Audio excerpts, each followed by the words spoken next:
Ça marche? Oui, ça a l'air de marcher. Salut tout le monde, c'est ton boy Winnie en chakra et en vibranium. Non, je suis désolé, c'est pas mon lancement. C'est le lancement du poteau Winnie Sensei que je salue fortement au passage. Alors aujourd'hui, petite vidéo un petit peu particulière, pas de prise de tête, parce qu'il s'agit d'un FAQ, foire aux questions. Pas mal de personnes m'ont envoyé des messages, alors que voilà, sur YouTube, j'ai pas encore des centaines de milliers de personnes qui me suivent. Mais il y a quand même des gens qui sont très curieuses par rapport à mon parcours, qui ont des questions. Et j'en ai pris quelques-unes et je vais me faire un plaisir d'y répondre. Alors on commence avec une question de la part de Edward. Qu'est-ce qui t'a fait sauter le pas ? Le départ au Japon était une décision facile? Alors, très bonne question. Le départ au Japon n'a pas été une décision facile parce que en Suisse, j'ai quand même mes meilleurs potes, j'ai quand même ma famille et il y avait notamment mon neveu en très bas âge qui avait 3 ans quand j'étais parti. Donc c'est vrai que ça fait quand même une déchirure au cœur, c'est très dur. Mais voilà, j'ai un moment,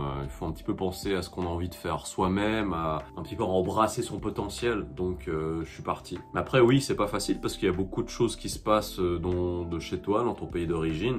J'étais pas là à la naissance de mon second neveu. Il y a beaucoup de choses que je rate, hein, des mariages, des célébrations, des naissances d'enfants d'amis, etc. Et puis aussi, quand il y a des amis qui vont mal, là, il y a l'année passée, ce qui s'était passé, j'ai une connaissance qui est décédée en fait. Et voilà.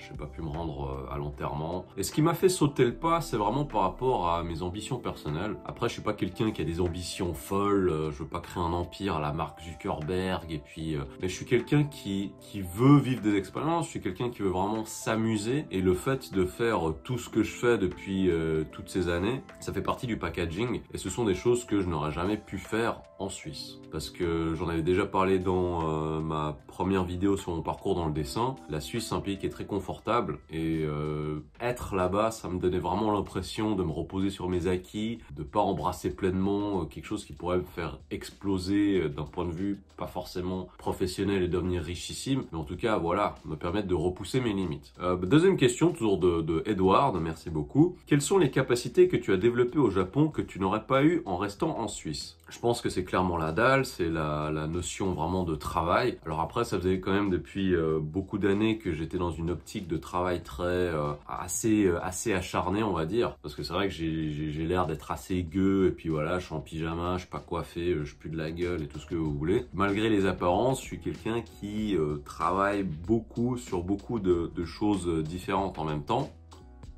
Pardon, j'ai la gorge sèche. Et je pense que j'avais aussi besoin de me retrouver dans un environnement dans lequel je me prenais tout le temps des claques visuelles. Parce qu'en Suisse, notamment à Genève, quand tu parles de tout ce qui est un petit peu divertissement, art visuel, c'est très plat, c'est très froid, tu vois. Le côté pop, c'est pas du tout quelque chose qu'on sait faire en Suisse. Que ce soit au niveau du cinéma, que ce soit au niveau vraiment de la musique. Et je pense que c'est aussi l'une des raisons pour lesquelles on n'a pas, jusqu'à très récemment, avec des artistes comme Dime, on sait pas faire du bon entertainment en Suisse. Voilà, c'est ce que je pense. Si on fait des films, c'est souvent des petits films d'auteur. C'est genre, ouais, machin, j'observe une aubergine et je viole mon chien. Enfin, des bails du genre, tu vois. Et en musique, voilà, moi je pense qu'il y a des très bons artistes, il y a des très bons compositeurs. Mais il manque cette petite chose qui fait que, ah ouais, c'est cool, c'est amusant. La Suisse, c'est pas un pays très amusant. Je pense que ça se ressent au niveau de l'entertainment et le fait d'être venu ici, parce que voilà, ici au Japon,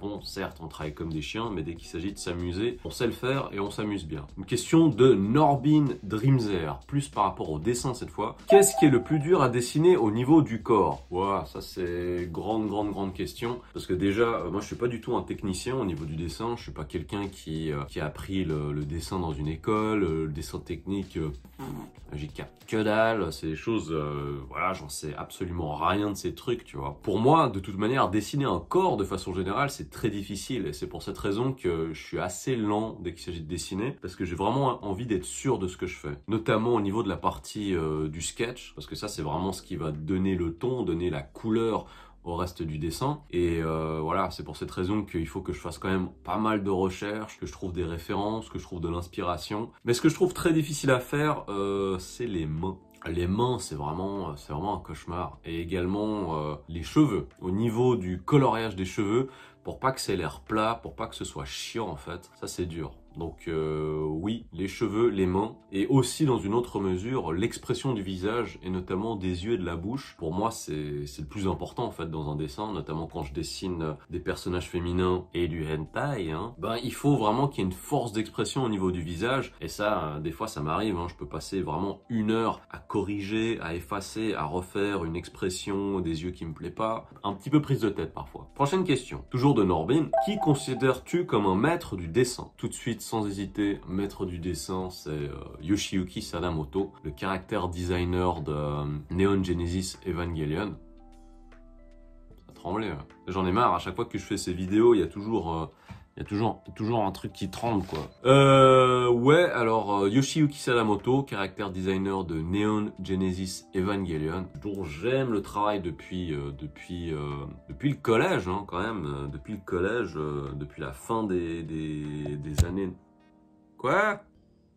Ouais, je suis désolé, je sais pas ce qui s'est passé, le machin il s'est dit ouais je vais me casser la gueule, je vais tomber. Ouais, je crois que peut-être que j'ai un petit problème de batterie, j'espère que ça va pas couper tout de suite. Merde. Yoshiyuki Sadamoto, j'aime sa façon de dessiner, j'aime sa façon de créer des personnages, parce que ce que je trouve admirable, c'est que c'est quelqu'un qui, avec très peu de traits, arrive à donner vraiment énormément de force et d'expression à ses personnages. Donc regardez son travail sur Evangelion, pour moi c'est vraiment l'exemple le plus flagrant, le plus parlant. Sinon, un autre maître en termes de dessin que j'aime beaucoup, c'est Tadashi Hiramatsu, qui est également quelqu'un qui travaille surtout dans l'animation. Et c'est quelqu'un que j'ai rencontré par hasard dans un bar à Tokyo. J'étais à Kishijoji et voilà, j'étais avec 2 amis, dont avec mon ancien colocataire en Angleterre. Salut Kazuya. Et on se rend dans ce petit izakaya pour manger et tout. Et je vois justement devant moi, on était posé au comptoir, je vois devant moi un poster d'un film animé. Après, excusez-moi, je me rappelle pas du nom parce que je crois que c'est quelque chose qui est même pas sorti en France ou en Suisse. Donc si c'est sorti, même je connais pas le nom en français. Et je regarde l'affiche et je dis ah machin, c'est quoi comme film d'animation, ça a l'air bien.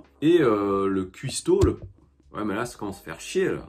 Ouais putain, désolé, problème technique, j'ai un espèce de trépied pourri, je suis en train de le recharger avec ma lampe. Je sais, ça veut rien dire. Donc, je parle avec le cuistot, puis il me dit, ah, mais machin, le personne qui a travaillé sur cet animé, c'est un des clients, il est posé là, quoi. Puis il était posé à côté de moi au comptoir. Puis je dis, ah, bonjour, comment vous allez? Puis on commence à parler et tout. Puis il me dit qu'il travaille dans l'animation et qu'il a notamment travaillé avec pas mal de studios, dont la Gainax et le studio Kara. Studio Kara qui, pour rappel, est à l'origine des nouveaux films d'Evangelion. Et moi, j'étais un peu là, genre, ah ouais, ok. Puis le gars, il me dit qu'il s'appelle Tadashi Hiramatsu. Et je lui montre mes dessins, puis il me dit, ah machin, mais c'est bien ce que tu fais et tout. Puis j'étais, ah, mais il fait plaisir le type, tu vois. Voilà, donc on boit un petit verre ensemble, on discute, et puis il rentre, il se barre. Et en rentrant chez moi, je google son nom pour voir un petit peu, mais c'est qui ce Tadashi Hiramatsu?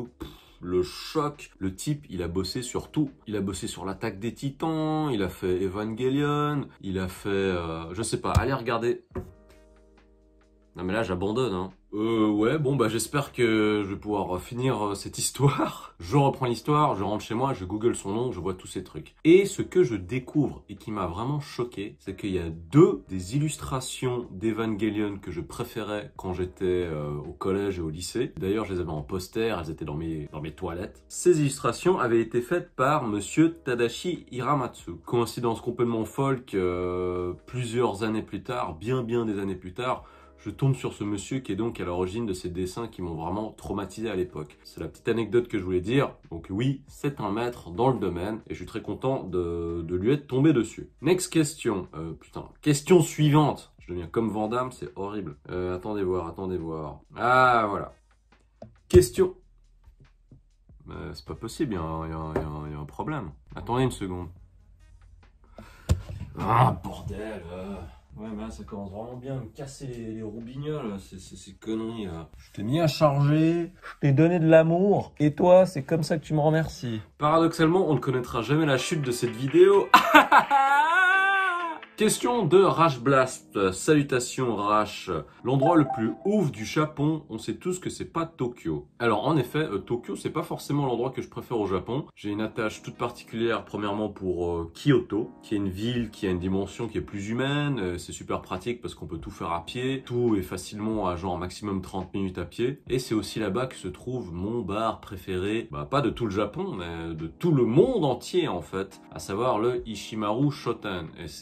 Et c'est en découvrant un peu par hasard ce bar avec mon frère que je suis tombé amoureux de la culture des bars japonais. Je parlerai un petit peu plus longuement du Ishimaru Shoten dans une vidéo dans laquelle je parlerai de ma première fois au Japon et pourquoi ça m'a motivé à rester en fait. Sinon, j'aime beaucoup Nagasaki. Je suis allé qu'une fois, je suis pas resté longtemps, je suis resté peut-être 3 jours je crois. Et en fait, j'aime beaucoup le calme qu'il y a là-bas. Il y a vraiment un côté qui est très tranquille et puis ça fait vraiment un gros choc, surtout quand tu arrives de Tokyo puis des grandes ville. Et là, c'est une très jolie petite ville au bord de mer et il y a toute l'histoire qui va avec. Et d'ailleurs, il y a l'histoire d'un médecin là-bas qui a survécu à la bombe atomique, qui a écrit un livre. J'ai oublié son livre, il s'appelle Takeshi something. Putain, je parle comme Van Damme, et vous vous rendez pas compte, je perds mon français, c'est un truc de malade. Il a écrit quelques livres qui s'appellent The Bells of Nagasaki, dans lequel en fait il parle de voilà comment ça s'est passé avec l'explosion, avec la bombe, etc. Et parmi les autres destinations que j'aimerais faire, il y a notamment Onomichi. Et Onomichi, c'est à Hiroshima. C'est pas la ville même de Hiroshima, c'est un petit peu au sud, je crois. C'est vraiment au bord de mer. Est-ce que c'est au sud? Je crois. Regardez sur Wikipédia. Et il y a beaucoup de films qui ont été tournés à Onomichi. Et putain, je me rappelle plus des titres en japonais et tout. Mais c'est des histoires qui, justement, ont été adaptées aussi en animé, La Traversée du Temps. Je sais pas si vous connaissez. Ça se passe également à Onomichi. Prochaine question. De Alster Andrenac. Bon, Andrenac, je ne sais pas si tu es serbe. Toto est-il menacé d'être détrôné du rang de dieu suprême à qui déposer ses offrandes?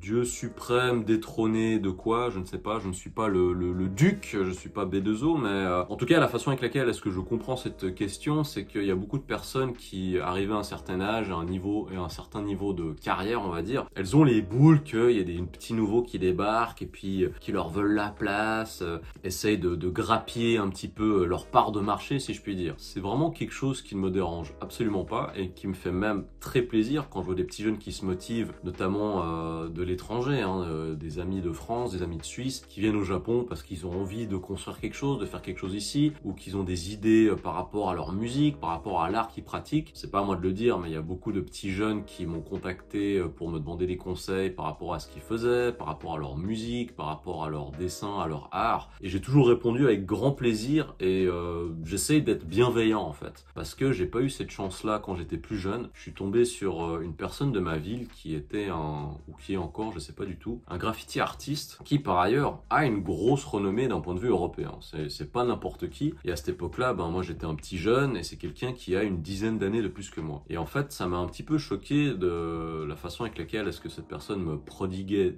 des conseils, ou plutôt elle me cassait. Voilà, elle me disait, voilà, mais ce que tu fais c'est pas bien, il faut que t'arrêtes de faire des dessins dans le truc manga, c'est pas ton truc, arrête tout de suite. Et j'ai trouvé ça un petit peu bizarre parce que moi j'avais pas la prétention à quoi que ce soit. Déjà d'une part moi je m'amusais, j'avais envie d'être productif, de faire mes trucs. Tomber sur une personne que je respecte, que je respectais à l'époque et que je respecte toujours d'ailleurs, qui te tient ce genre de discours un petit peu décourageant. Et j'ai trouvé qu'avec le temps et avec l'expérience, on tombe souvent malheureusement sur des gens qui veulent te donner des leçons. Et ils veulent pas te donner des leçons forcément pour ton bien, c'est aussi des gens qui veulent te donner des leçons afin de te décourager, afin que tu ne puisses pas monter à un certain niveau. Voilà, c'est des petits conseils de base qui peuvent vous permettre de ne pas tomber dans le piège de certaines personnes et de vous faire douter. Par ailleurs, je suis aussi quelqu'un qui porte beaucoup d'attention aux nouveaux talents. D'ailleurs, allez checker Tetsuro et Carson, c'est des rappeurs que j'aime beaucoup. Je vois le potentiel qu'il y a en eux et c'est des gens que j'ai contactés de façon totalement naturelle et comme ça parce que j'aime bien ce que tu fais, ce serait cool qu'on se chope et peut-être bosser sur un truc ensemble une fois. C'est vraiment une optique de partage et d'être un petit peu le senpai bienveillant, si je puis dire, parce que j'ai pas eu quelqu'un qui a eu cette position et ce rôle avec moi à l'époque. Voilà, les anciens, les vieilles générations, notamment dans le rap et dans pas mal de milieux artistiques, arrêtez de vous plaindre, de dire que les jeunes ils font de la merde, etc.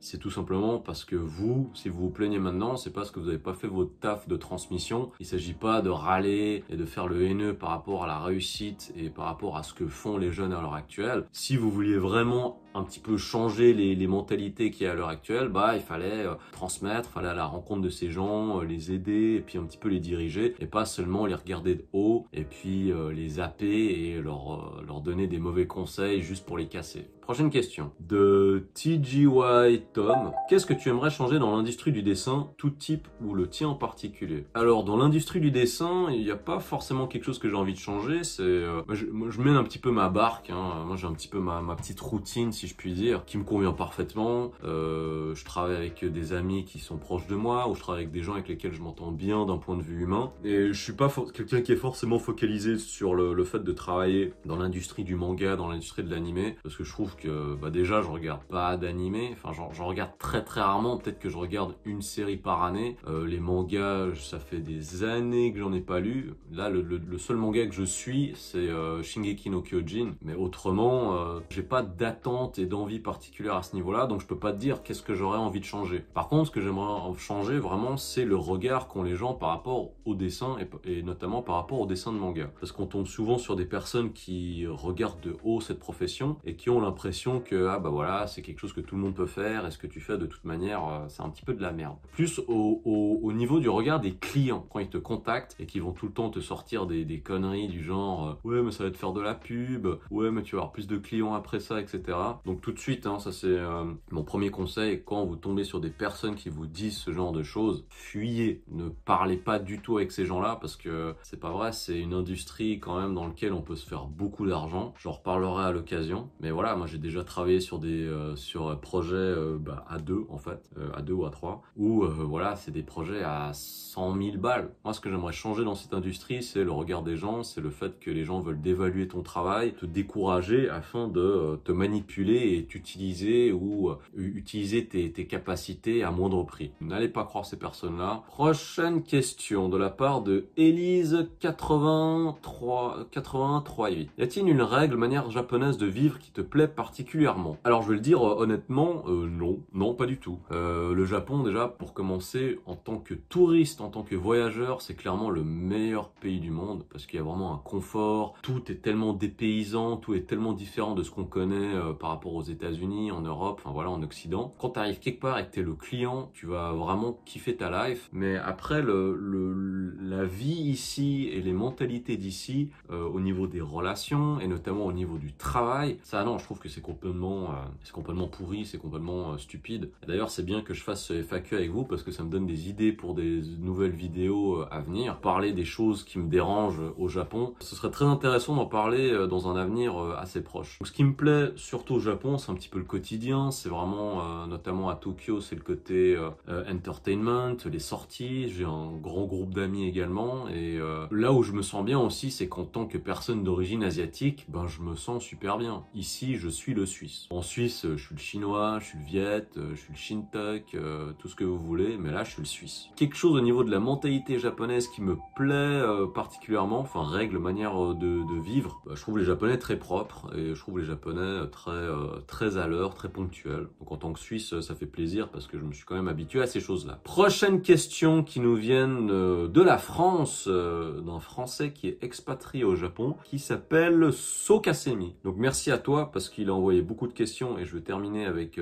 celle-là. T'es de quelle origine? Alors, je suis d'origine vietnamienne avec une petite part apparemment, on sait pas trop d'où ça vient, mais c'est aussi d'Asie. Je suis suisse, je suis né, j'ai vécu en Suisse et j'ai eu la nationalité vietnamienne jusqu'à mes 6-7 ans, je crois, et c'est par la suite que j'ai été naturalisé suisse. quand même très suisse, j'ai un accent, je me vois, et je suis très content d'être suisse, je suis très fier de mon pays. C'est le meilleur pays du monde d'ailleurs. Je le dis franchement, la Suisse c'est le meilleur pays du monde. J'ai vécu dans pas mal d'endroits, là le Japon, on peut dire ce qu'on veut, mais voilà, la Suisse c'est génial. Ton statut au Japon, je sais pas exactement ce que tu entends par statut, mais si c'est par visa, j'ai un visa de travail pour le moment, et tout bientôt, là en fait je suis en train de faire les démarches administratives pour me marier, donc j'attends mon certificat de capacité venant de la Suisse. Je pense que ça va arriver en mai, donc je devrais être marié en juin, fin mai, juin je pense. Voilà pour le statut. Ton avis sur le dernier album du Kobzer? Perso, il nous a pas respecté. Dernier album, 14 titres, 40 minutes de musique, la moitié c'est pas du rap, 2-3 sons forts. Sinon, Walou, ton avis là-dessus? Alors Booba, moi je suis vraiment un grand fan de Booba depuis des années. D'ailleurs, dédicace à Nourdine. Je me rappelle, lui il avait vraiment des autocollants lunatiques et temps mort sur son agenda. Puis c'est comme ça que j'ai découvert Booba. Alors le dernier album de Booba, ça m'a pas du tout transcendé. Surtout, on s'attend, c'est le dernier album de sa carrière, etc. J'ai trouvé sympa, donc c'est quelque chose que j'écoute avec plaisir, mais un petit peu en fond, mais c'est pas quelque chose vraiment dans lequel je suis vraiment à donf. Dernièrement, les albums qui m'ont vraiment notamment plu, là, j'aime bien Leto, j'aime bien Lelo aussi, j'aime bien La Crime, j'aime bien RK, Maes. Je trouve que le rap francophone, en tout cas, va très bien, et l'album de Booba, c'est pas l'album qui m'a le plus marqué ces derniers temps. Depuis que je suis au Japon, le style de musique que j'aime le plus et j'écoute le plus, c'est vraiment le rap francophone. À la base, j'étais très rap ricain, maintenant je suis vachement plus rap francophone, et pour ce qui est du rap japonais, j'en écoute quasiment pas. So Kasemi, ton top 5 chansons classiques toujours confondues. Oh là là là là. Alors ça c'est vraiment une grosse question. Je vais te faire un top 5, mais c'est vraiment dans le désordre. Numéro 1, c'est Nas, It Ain't Hard to Tell de l'album Illmatic. C'est pour moi le meilleur morceau de rap de tous les temps. J'aime beaucoup Nak, Chanson Triste. Numéro 3, un son des Diplomates, c'est I Really Mean It, production de Just Blaze, Harlem à fond, puis là le deep set vraiment au sommet à l'époque. 4, Mobb Deep, je dirais ex aequo, Shook Ones Part 2, Give Up the Goods, Just Step en featuring avec Big Noyd, et ça je me rappellerai toujours du couplet de Big Noyd, juste incroyable. C'était la matinée avant que j'aille prendre un avion pour aller à Hong Kong, et cette chanson de l'album de Infamous, c'était ma préférée, c'est d'ailleurs toujours l'une de mes préférées. Le bouton rewind, je l'ai bousillé à cause du couplet de Big Noyd. Dédicace à Big Noyd aussi, parce que c'est aussi une connaissance. Dernier titre, allez, on va dire du Infamous Mob, Killer Queens et Empty Out Reload. Infamous Mob, c'est un groupe que j'ai découvert quand j'étais au lycée. L'album Special Edition, j'ai passé des semaines à le chercher. D'ailleurs, Special Edition, ça reste l'un de mes albums préférés du rap américain. Grand classique de la thug music, c'est tout ce que j'aime en fait. La ravissante créature sur ta photo de profil, c'est ta meuf. Si c'est ta sœur ou un truc du genre, no disrespect man. Pas de souci. D'ailleurs, merci. En effet, elle est ravissante, j'ai beaucoup de chance. C'est ma fiancée. C'est avec elle que je vais me marier. Voilou. Elle s'appelle Kiko. Tu serais capable de poser un couplet sur l'instru de Nas is like, lien de l'instru, t'as intérêt d'essayer ou je me désabonne franco. Ok, j'accepte le challenge. Je vais pas le faire dans cette vidéo là, mais je vais le faire. Je te promets que je vais le faire. Je vous rappelle que j'ai essayé d'être un rappeur. C'est pour une bonne raison que j'ai arrêté. J'étais vraiment éclaté au sol. Et voilà pour toutes ces questions de ce premier FAQ. Merci énormément, merci beaucoup pour ces questions. Je commence à avoir une petite communauté qui s'intéresse aux vidéos que je fais, puis à qu'est-ce qui se passe un petit peu dans ma vie et tous ces délires là. Petite piqûre de rappel pour vous dire qu'avec le copain Fab de Unnamed Player qui s'occupe du montage, on a prévu pour le moment de sortir 2 vidéos par mois. On bosse tous à côté, on a des 9 to 5 comme on dit en anglais. Pour le moment il s'agit vraiment de partager des expériences et des anecdotes avec vous. Pour que anecdotes et histoire il y ait, il faut que je vive des trucs aussi, vous voyez. On a eu pour idée de lancer un Tipeee. Le Tipeee, ce serait vraiment que pour les vlogs et que pour nous deux. Donc voilà, c'est quelque chose qu'on compte lancer incessamment sous peu. Il faut qu'on fasse une vidéo parce que voilà, il faut qu'on reste dans ce délire. Bon enfant, good vibe, RAF, énergie, quepon, tout ce que tu veux. Voilà, en attendant la prochaine vidéo, je vous fais des gros poutous. N'oubliez pas de me follow sur mes réseaux sociaux. Instagram, Facebook, Twitter, @AirForce1. Abonnez-vous, likez, lâchez un commentaire. Voilà, gros big up à vous et salut!